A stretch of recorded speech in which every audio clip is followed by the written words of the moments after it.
Do you find it difficult to detach yourself from men? Isn't it so frustrating when you're trying your best to not be so overly invested, but you still find yourself going crazy? Well, what if I told you it's actually possible to date men, have romantic relationships while still staying detached? If you want to learn how that's possible, then join me on today's show where we'll be discussing the full guide to detachment from men and their love. That way you can stop over investing in men who don't care and finally receive investment from men that actually do care. Our first point is about hard limits. You have particular schedule, let's just say, in your week. You have time blocked off for, let's say, your personal life, like working out, taking care of personal things, family, friends, all that good stuff. You also have things blocked off for like work and responsibilities, whatever the case may be, school, however you want to break that down. So there's going to be like a certain portion of your day that's pretty much blocked off at the same times of the week because you have to do those certain things at those specific certain times. Now, each one of these days, even though you have responsibilities, right? We'll put R here for responsibilities. Each one of these days is going to be a little bit of we can call leftover time, right? And I'm going to explain to you why this can be a really dangerous time in your life when you're dating and what we kind of want to reverse here. See, this leftover time, we'll call this the F here. This leftover time is free time, where you can kind of choose your own destination, so to speak, like in a video game. You can decide for yourself, what do you want to do at this time? Do you want to hang out with friends? Do you want to take some personal time, like take a bubble bath, take care of your skin, just relax? Do you want to watch Netflix? What do you want to do with this free block of time? Now, when you start dating men, one of the traps you'll fall into is, see, when you like this guy and this guy likes you, it's very easy for men to say, well, I don't want to wait to get to know you. I want to get to know you as soon as possible, very, very quickly, in very, very rapid succession, so to speak. And so they'll say, well, can we hang out on Monday? You'll be like, yeah, sure. You know, I got time to hang out on Monday. So you guys go out on a date on Monday. Then he's like, yeah, I like you so much. Let's go out again on Tuesday. Then you're like, okay, this guy's really, really eager. I like that. Okay, he's really knows what he wants. Then on Tuesday, after the date, you guys have another great one. He's like, yeah, let's go out again on Thursday. You know, I can't wait too long to see you again. And you're like, okay, sure. But this is the dangerous part about this. If you don't set hard limits. See, these men will very quickly take up all of your time. And you might be thinking, well, Tomisin, you want me to date a guy who doesn't want to spend a lot of time with me? That doesn't really make a lot of sense. I thought you want me with men who are intentional and know that they want to be with me. I do. However, this can be a situation where you'll become overly invested in this man and you won't properly be able to detach yourself to do what I want you to do, which is be observant and be evaluating who he really is. See, similar to love bombing and similar to going on a marathon date, which we talked about in other shows, this can happen where a man will take up all of your time throughout the week. And without you even realizing it, you'll spend majority of these free blocks just with him. The problem is you've now created a scenario where, let's say you only have 100% of your free time. And of that 100% of your free time, very quickly, you've just created a scenario in which, let's say this guy is now taking up 90% of your free time. Meaning that of the 100% that you have choices to go out with friends, take care of yourself, have a bubble bath, watch Netflix, 90% of that free time where you can make any decision is being spent with this guy. But you want to know what that does to your psyche? It creates a scenario where now you feel like, well, he's kind of like my entire life. I've gone from spending no time with a guy to spending all week with a guy, every single day with a guy. And now I kind of am slowly, or quickly, I should say, forgetting what life is like when he's not around. This creates a scenario in which now you become overly invested in the idea of him just being there and being present in your life because you don't even know what it looks like anymore to have free time. All you end up knowing very quickly is I go to work and I have school or whatever the case may be, my responsibilities. And then as soon as I finish that, I go right to hanging out and spending time with him. What must you do in order to set hard limits? Well, you cannot, under any circumstances, allow a man to take up a majority of your week, especially from the very beginning. The reason I want you detached and the reason I want you to set hard limits is because I don't want you to create a habit out of seeing him and spending 100% of your free time with him. You will not be able to properly evaluate, and you'll definitely not be able to detach from him while dating him if you're seeing him every single day. So no matter how much he begs, no matter how much he asks to see you, no matter how amazing you are and how much time he wants to spend with you, you set limits to that. Even if you're free multiple of these days or all week, I don't give a damn how much free time you have. You set a hard limit to say, outside of this amount of time that I'll be willing to spend with you, anything more frequent than that, I'm gonna say no, even if I'm free that day. Point number 2 is about getting the info. You're not gonna like this. Now, I know a lot of you hate the idea of going on a date with another man and talking about his ex, but this is a must in order for you to decenter yourself from a man. Now, let's actually break down why you probably don't want to learn about a guy's ex. Like, let's get past the fact that it's uncomfortable for you. Let's actually ask ourselves a question. Why is it uncomfortable for you? And actually, I want you all to participate here. He may or may not have grown. Maybe he's still interested, someone says, because clearly I don't care enough to ask, right? I don't want to think about him with someone else or him treating someone the same as me, right? It's weird that he was that close. The reason I asked that question, and I'm so glad all of you participated and answered, because I want you to see how your fear is actually hindering you from doing what we want you to do, which is decenter this man. Now, when a guy is new to you, right? It's very easy to project perfection onto him. Why? You don't know his flaws. If you're not aware of his flaws because you haven't experienced them and you have nothing to go off of, it's a lot easier to project perfection onto him. You can decide to yourself, right? Because he is a blank canvas, you can decide to yourself, what are the perfect qualities to me? What do I really like? What do I find interesting? What do I think is hot and attractive? And because he is that blank canvas, you get to say, I'll just assume that you're that. And so anything that you say that sounds kind of like that sounds kind of like the guys that I've always wanted, I'll just assume you are that because that's what I want to believe in, right? And so this can be a problem. It's very easy to create a perfect man out of a man that you don't actually know. And this is where I want to kind of have a conversation with you about the ex and why you actually don't like it in reality. Because when a man talks about his ex, you get clarity on who he is. You get clarity and an understanding of what he's been through. He no longer becomes this blank canvas. Also, at this point, you can actually start to see his flaws. Because when he's describing to you the situations he's been through with his ex, he might say, yeah, so one time my ex, she was really, really making me mad. And we were in another city. We went to go out to eat together and I drove her. And, I was just getting tired of her mouth. So I just left her at the restaurant. Didn't bother calling her, didn't bother texting her. It's just like one of those things when I get upset, I don't even want to deal with her. And I wasn't down to deal with that. So I just left her at the restaurant. And you might be sitting there like, what the hell? I didn't know you were capable of that. You did that. That's a real turnoff to me. I don't like hearing that. I don't even think that you're the guy I'm looking for if you're willing to do that. But this is the thing. You're nervous and scared that after a while of him talking about his ex and talking about this past relationship, you're in fear that he's going to eventually talk himself out of being attractive to you. Tell me in the chat, have you ever had a man, when he didn't say a word to you, he was super attractive. Then when he opened his mouth finally, you're like, oh God, why would you talk? This will make it easier to decenter any man that you're dating. I know it sounds kind of weird, but you don't want to put any man that you're dating on a pedestal. You don't want to go into your dating phase thinking that that guy's perfect.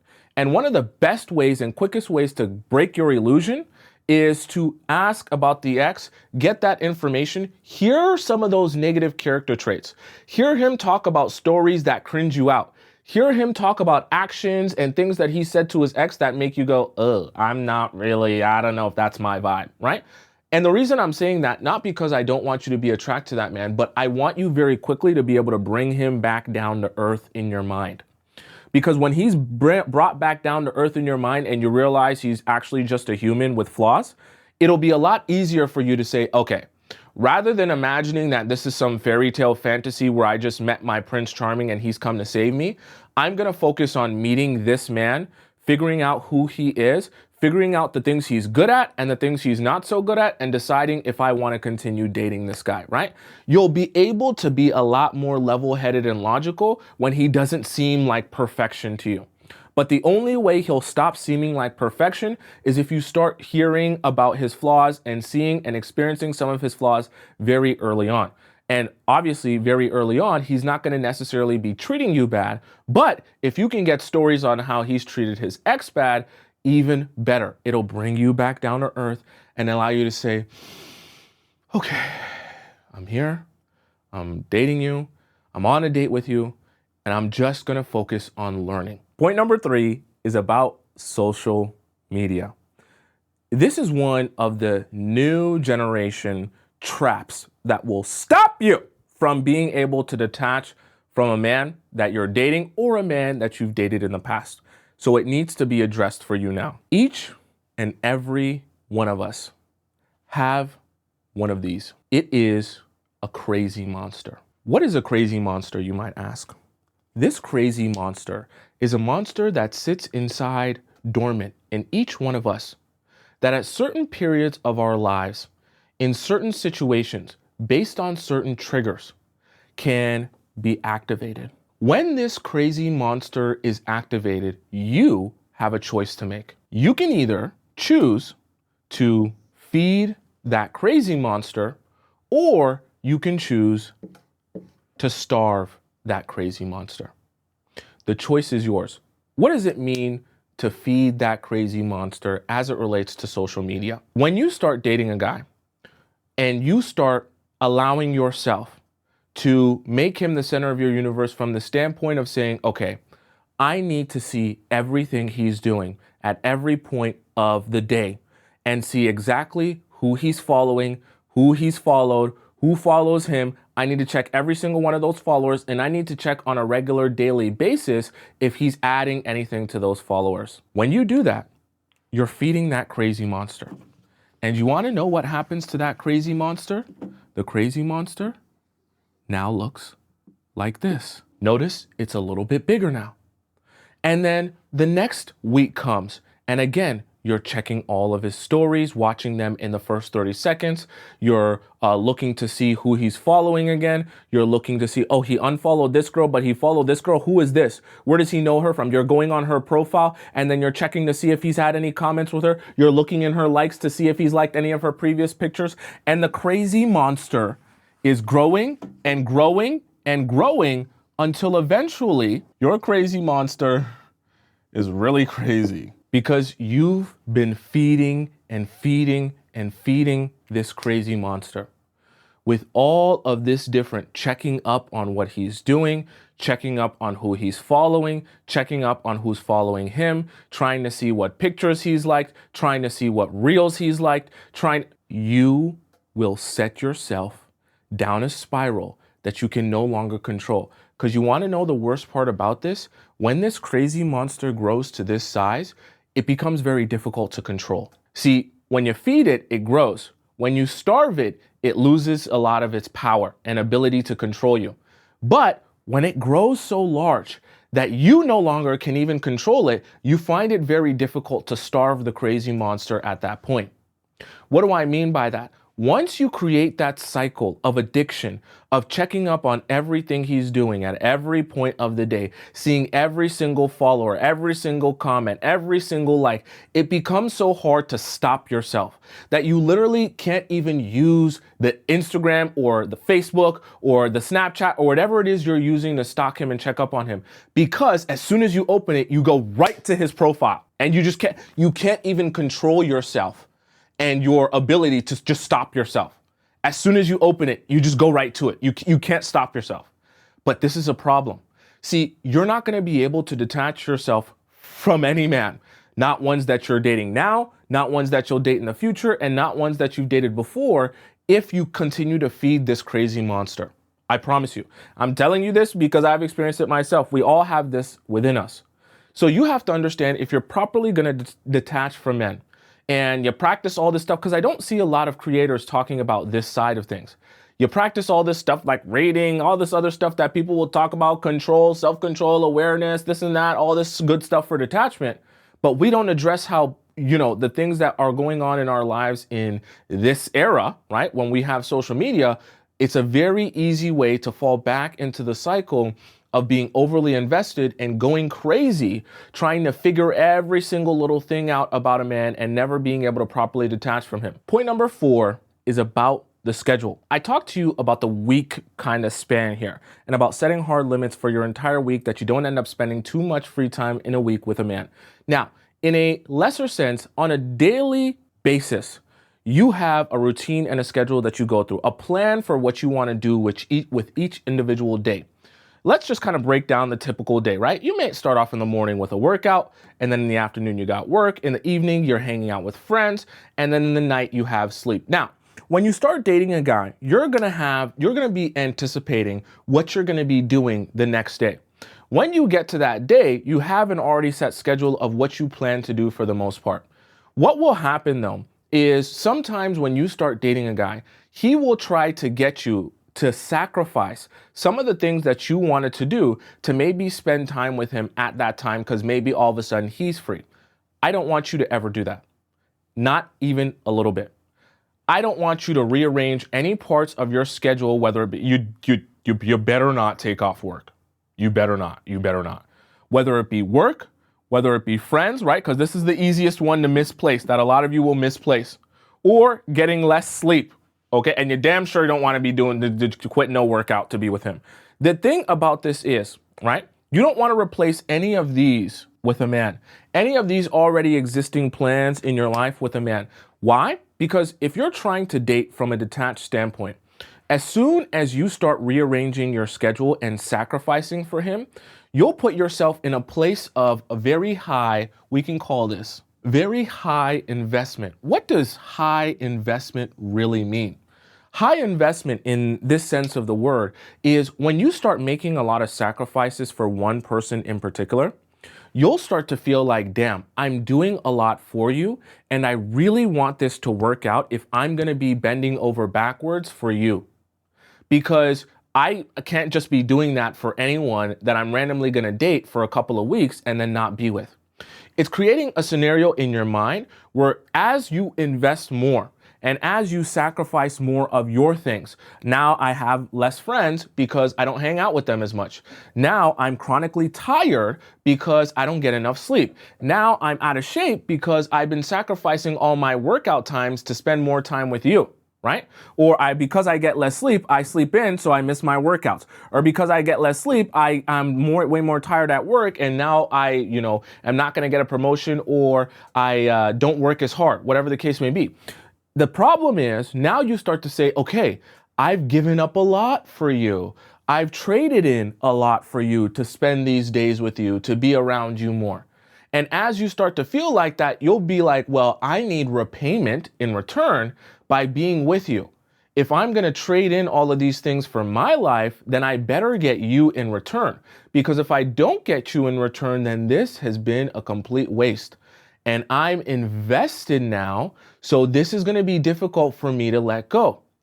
The mistake here is once you start being overly invested like this, and you're no longer detached anymore, anytime he shows you something that you know you shouldn't tolerate, you'll say to yourself, well, I've already lost friends to be with this guy. I've already, not done good at work to be with this guy.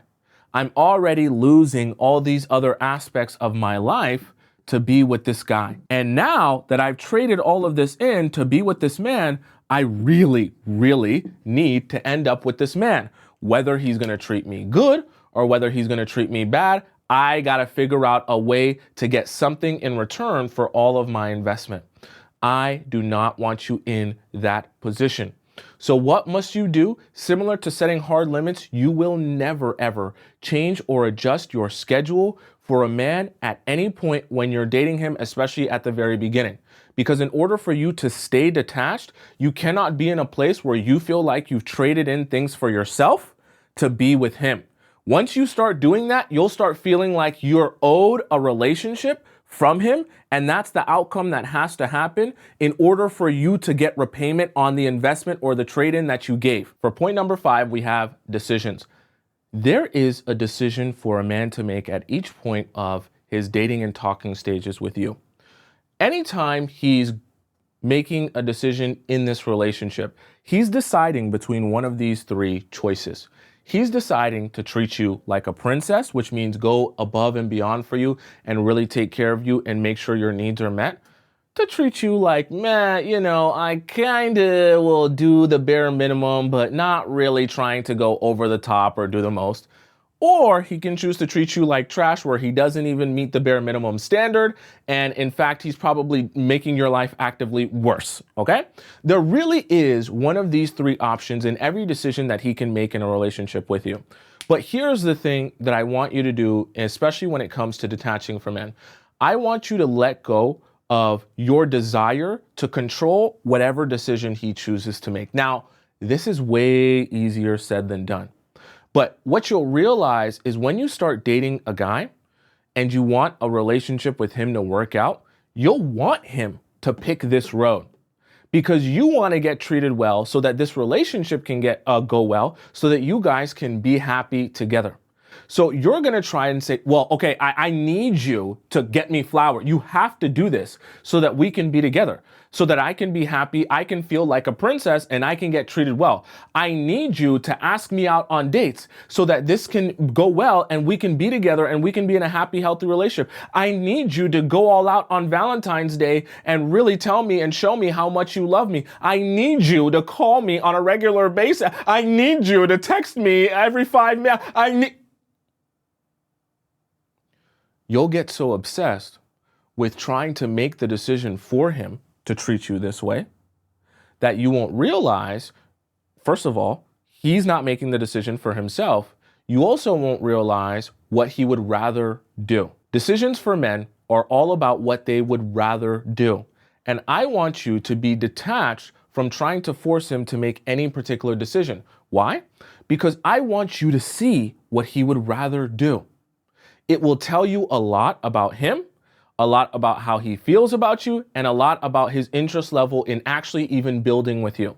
Because the truth of the matter is, the guys who actually want to build with you and are invested in you, they will treat you like this. They will choose to treat you like this. The men who, they're kind of lukewarm on you, they will choose to treat you like this. And the men who really don't give a damn about you, they will choose, it's not an accident, they didn't forget, they didn't get busy. They will choose to treat you like this.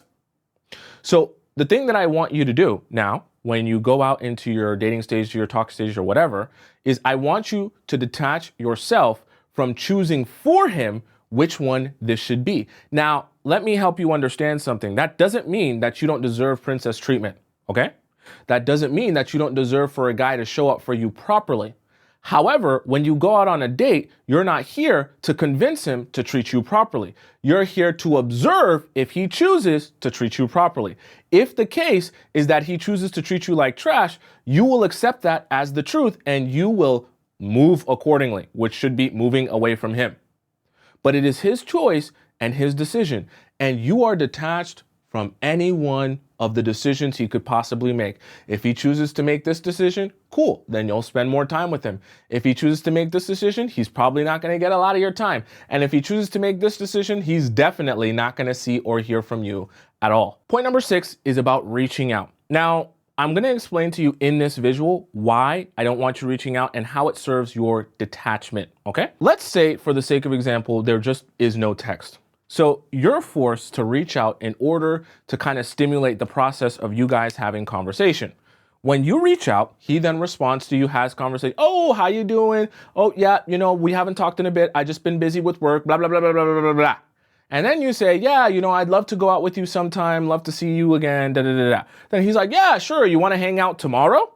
Yeah, we could go to the park or something like that. Then you guys hang out, and then the same cycle happens over again, where there's basically no text, no response, no reaching out. You do some reaching out, you guys have a chat, then you hang out based on the fact that you reached out. This is a problem though, because similar to when we talked about adjusting your schedule and sacrificing, this will do the same thing for you in terms of making you feel so invested that you need a particular outcome out of this.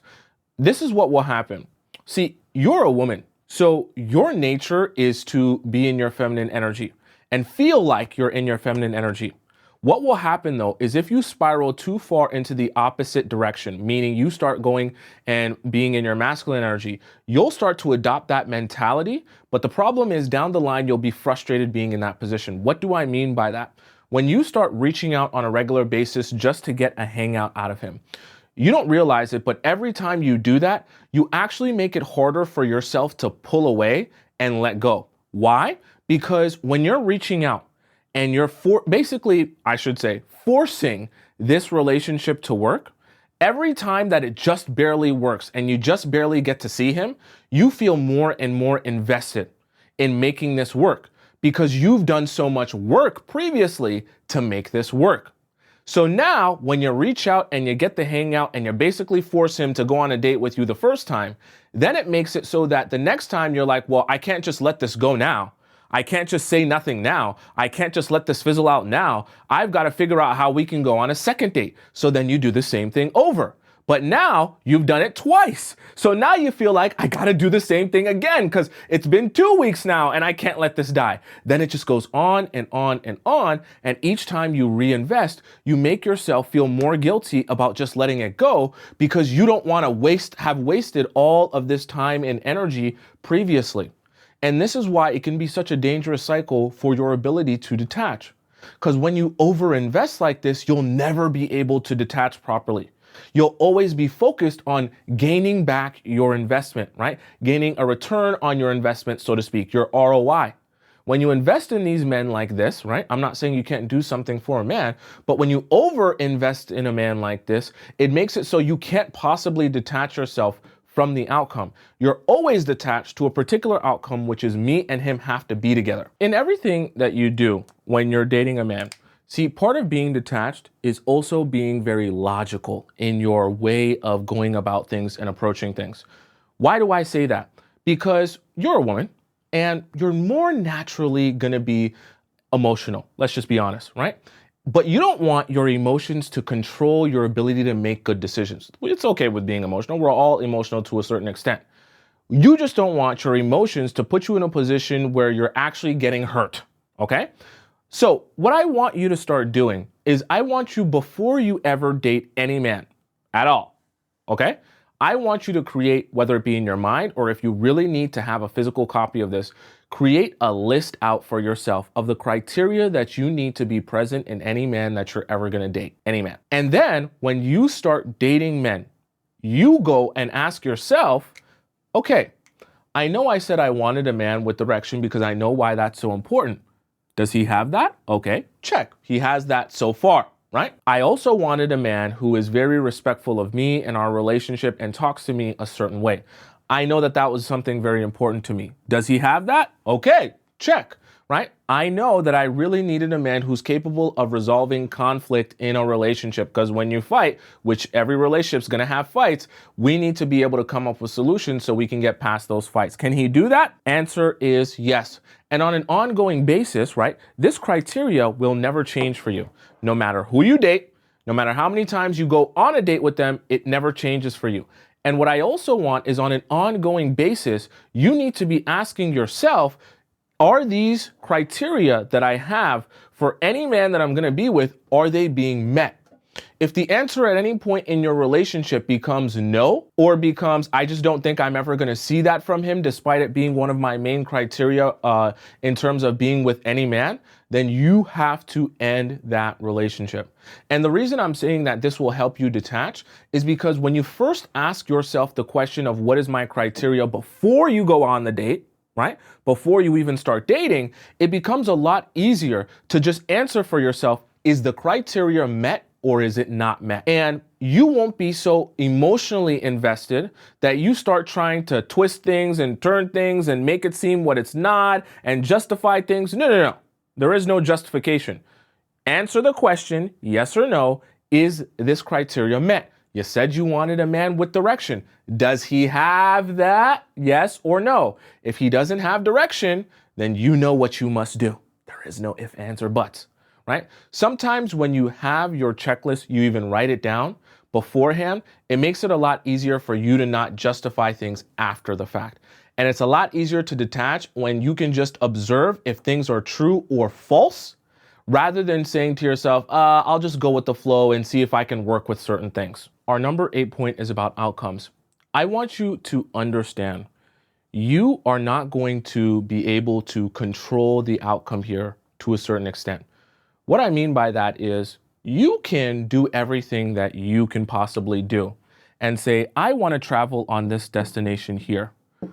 I want to go in this direction towards a relationship. I want to figure out how to work on myself. I want to make the best version of it myself, invest in myself, do all the things necessary to be in a relationship. But what you have to realize is it's not just about you. It's also about him and what he wants and how he chooses to go about this. So when you're dating men, you have to allow yourself to realize, look, I'm here. I'm dating you at this current moment. I'm on a date with you at this current moment. But the process of evaluating if I'm going to be with you is going to be ongoing. I have not made a decision or decided to myself that we must be in a relationship. I don't know you well enough. I still have to learn a lot about you. We still have to go through a lot before that decision can get made. Okay, right? And so the reason I say that is because the outcome is the most important thing that you must detach yourself from. Meaning, I don't need this to be a relationship or not.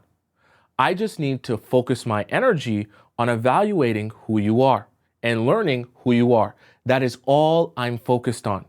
Because the reason I say this and the reason I'm saying to detach yourself from the outcome is because the outcome is the one thing you cannot actually control. Because the outcome consists of you and him.